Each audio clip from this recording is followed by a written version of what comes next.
And this is the structure that we use for a problem statement in 2 to 3 sentences, and that's it. Typically, you only want to go 2 to 3 sentences. First thing you do is you identify the problem with a 1-sentence description. But here's the key. You have to support that problem with data. You can't just say, here's the problem. You have to say, here's the problem, and here's the data that supports why I'm saying this is a problem. So you have to give us some numbers, and then you can suggest an outcome to solve the problem.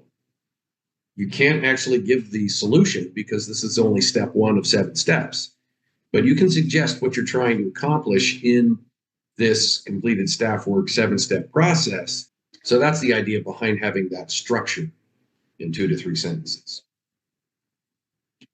So I'll give you some problem statement examples, and as you can see here, I'm going to walk through 3 different problem statements which are poorly written, and then I'll talk about how I've improved those problem statements using that structure. So we'll start with this one right here. Inventory levels are too high and and must be reduced.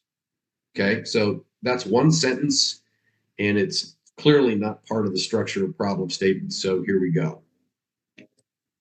Here's the rewrite. Here's the proper way to handle this in this problem statement. Since December, inventory levels have exceeded our maximum 80% threshold and increased inventory costs over the $1.2 million benchmark. This was due to our inventory management system not flagging excessive inventory. $250,000 could be saved per year if inventories were at the targeted level.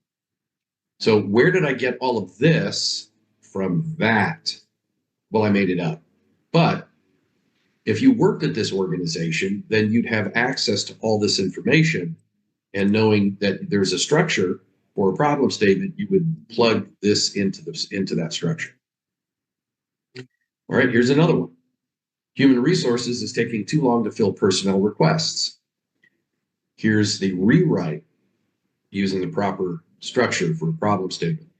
Over the last 90 days, human resources personnel request fulfillments have exceeded the 1-week maximum time period allowed, and this is due to understaffing of the HR department. The resulting backlog has reduced company production efficiency by 23%. This delay is adding costs of $145,000 per month in overtime, contractor labor, and rework costs. Again, if I worked at this organization, I'd have access to all this data and be able to plug it into the appropriate format that we were talking about, which is, again, you have 1 sentence more or less to identify the problem. You can go a little deeper in this case, by saying this is due to you've identified the actual issue in deeper form, because understaffing of HR is really the core issue here. So here's the symptom of the problem, here's the core issue, and here's the data that supports what you're suggesting. And then finally, our hospital has a problem with the number of insurance claim forms submitted with errors to the insurance company. Again, that's not the proper format for a problem statement, so let's take a look at that. And that is insurance claim forms originating at the Fremont North Memorial Emergency Department, so it's very specific about where the problem is occurring, are causing a loss of revenue, excessive rework costs, and delayed payment to the hospital. So there's the problem. And here's the data that supports it right here. 45% of the claim forms have errors. Here's the average number of defects. Here's the monthly revenue loss. And those are the specific data points that you put in to support the problem statement. We have a format for a problem statement, but what if we don't drill down deep enough into the problem to figure out what the core issue is? And if we don't do that, then we may be just trying to solve a symptom of the problem and not the problem itself. So that's why we have something called a root cause analysis, or a root cause analysis tool in this case, which is called the 5 whys. It's one tool that you can use to drill down into the problem deep enough to locate and solve the core issue. So I'll share my screen again, because now we're on page page 8 of that blue lesson plan. So here is that screen share. And we'll talk about the 5 whys. So here's the problem. Your client is refusing to pay for the leaflets you printed for them. You own a printing shop and client's not going to pay the bill.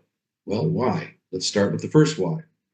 Well, the delivery was late, so the leaflets couldn't be used. All right. Well, that in and of itself would warrant not charging the customer. And some companies may just leave it at that. But if you want to try to get to the core issue and try to solve the problem so this doesn't happen again, you go deeper. Well, why did that occur? Well, the job took longer than we anticipated. Why? Well, we ran out of printer ink. Okay, now we're getting somewhere. Why did that occur? Well, the ink was all used up on a big last minute order.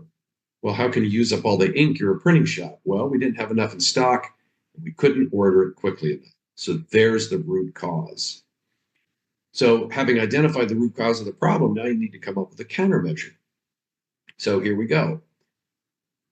There's really 2 components to this countermeasure. One is to find a supplier who can deliver ink on very short notice, but more importantly, have a more effective inventory control process. So in this case, this printing company should have a computerized inventory. So when they drop below, say, 20% of inventory, it automatically triggers an order, and then they'll never run out, ideally. So that's the idea behind the 5 whys. You keep drilling down until you get to the root cause and then come up with solutions to solve that problem.